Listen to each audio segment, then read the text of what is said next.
On almost any given day, an average of 5 families check out of the Kiwanis Family House in Sacramento, California, and another 5 families check in.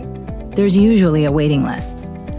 The house serves families who have a loved one receiving medical care at nearby Shriners Hospital for Children and the University of California, Davis Medical Center. For these families, the Kiwanis Family House serves as a respite during these difficult times.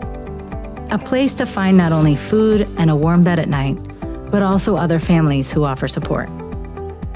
Support also comes from the staff and volunteers. The Kiwanis Family House gets its name legitimately. It was founded by a Kiwanian 3 decades ago, and most of the staff and volunteers are members of Kiwanis, Circle K, and Key Club. But it's not the building itself or the staff, or even the volunteers that make the Kiwanis Family House such an amazing place. It's the families who come here. Some of them stay a few days, some months, and a few even find themselves repeat guests during their on-again, off-again treatments. Sandra is one of those guests. Sandra was 6 months pregnant when she was diagnosed with leukemia.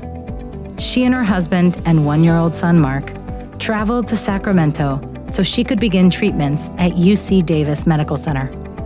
During that first visit, her husband and son had nowhere to go, so they slept on a bench in a family visitation room for more than a month.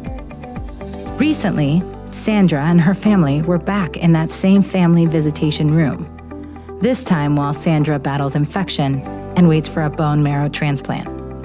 But this time they were in the visitation room to talk about their story. They will not be sleeping there anymore.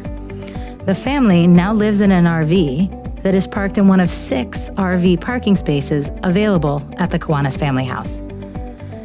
If it weren't for KFH, Sandra says, we'd be in trouble. And we'd be sleeping on that bench again, says husband Anthony. As Sandra tells stories about the journey that has brought them here, 3-year-old Carissa, the baby she was carrying when she was diagnosed with leukemia, bops around the room, a healthy, blonde, blue-eyed ball of energy. Kids like Carissa and Mark and their parents need Kiwanians, just like the Kiwanians, Circle Kers, and Key Clubbers who support the Kiwanis Family House.